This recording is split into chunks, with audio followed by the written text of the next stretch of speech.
suatu data, semakin primer suatu data, maka itu akan semakin valid. Semakin mayor atau semakin mendekati tempat tinggal yang diceritakan suatu data, maka itu akan semakin valid.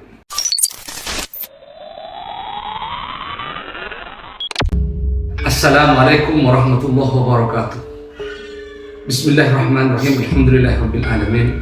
Wassalatu wassalamu ala asyrofil anbiya wal mursalin sayyidina Muhammad wa ala alihi washabbihi ajmain. Subhanaka la ilma lana illa ma 'allamtana innaka antal alimul hakim. Amma ba'du.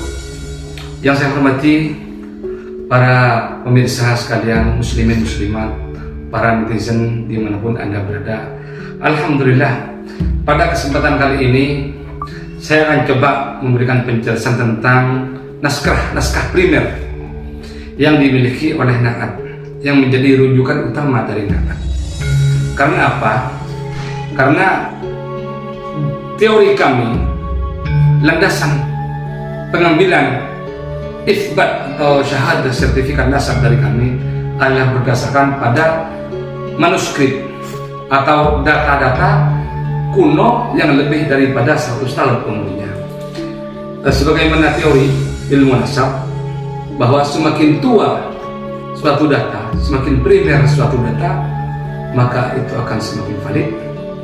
Semakin mayor atau semakin mendekati tempat tinggal yang diceritakan suatu data, maka itu akan semakin valid. Nah, ini naskah yang sudah dijadikan buku, yang sudah dialih bahasakan. Ini namanya Serat Walisana. Ini ditulis tahun 1414 tahun Matahari. Kalau tidak salah ketika dikonversi menjadi tahun 1490 Masehi. Ini ditulis oleh Sunan Giri II. Sunan Giri II ini adalah Sunan Dalem bin Sunan Giri, jadi putranya Sunan Giri. Ini awal mula ditulis oleh Sunan Giri II, kemudian diteruskan oleh putranya Sunan Merapen, dan kemudian diteruskan oleh putranya lagi. Buku ini atau naskah ini menceritakan tentang awal mula masuknya agama Islam di tanah Jawa, dan juga awal mula kedatangan para wali sana yang ada di tanah Jawa ini. Buku ini naskah aslinya sudah tidak ada karena sudah berumur 500 tahun lebih, otomatis akan hancur. Tapi walaupun begitu, ini adalah naskah saduran yang disadur oleh cucu daripada Sunan Giri, yaitu Raden Tanoyo. Mengapa saya katakan cucu? Karena ketika kami berusaha melacak siapakah Raden Tanoyo, penyadur Serat Walisana ini, kami berkorespondensi dengan Kakanjengan Yogyakarta. Ternyata di sana itu diketahui bahwa memang Raden Tanoyo ini yang menyadur Serat Walisana tahun 1955 ini adalah sejak dari kakek buyutnya memang penyadur. Jadi memang beliau ini rajin menyadur.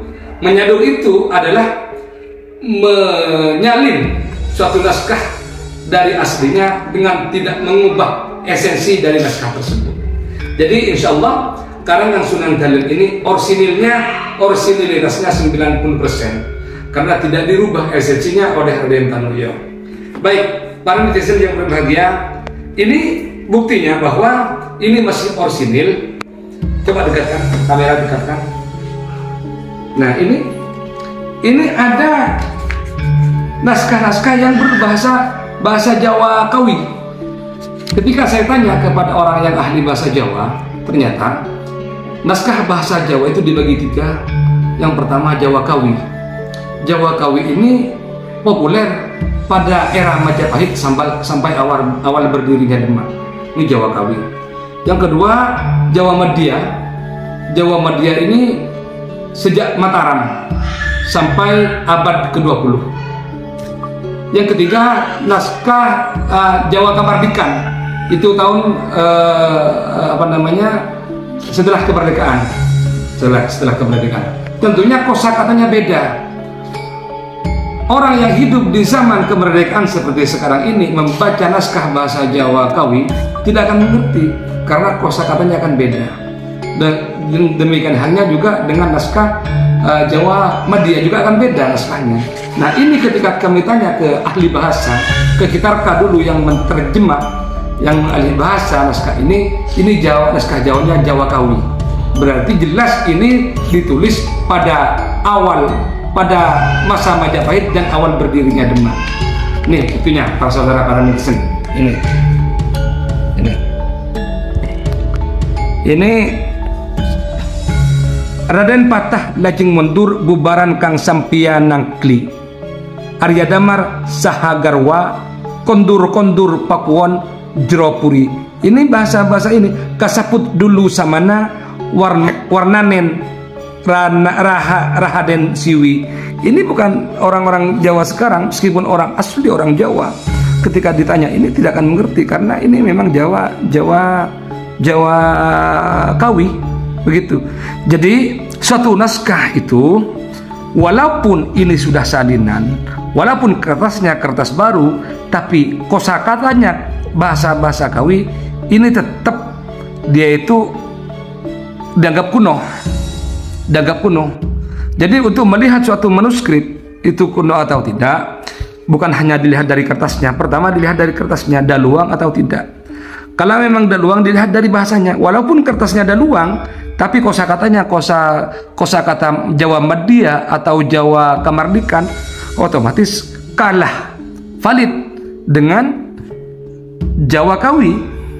Nah ini adalah Jawa Kawi. Di naskah ini para netizen, di naskah ini jelas tertulis bahwa Maulana Ibrahim Asmoro-Konti itu, di sini tidak tertulis Ibrahim Asmoro-Konti, tapi Ibrahim Asmoro. Maulana Ibrahim Asmoro itu adalah saudara ipar daripada Maulana Ishaq, bukan saudara kandung.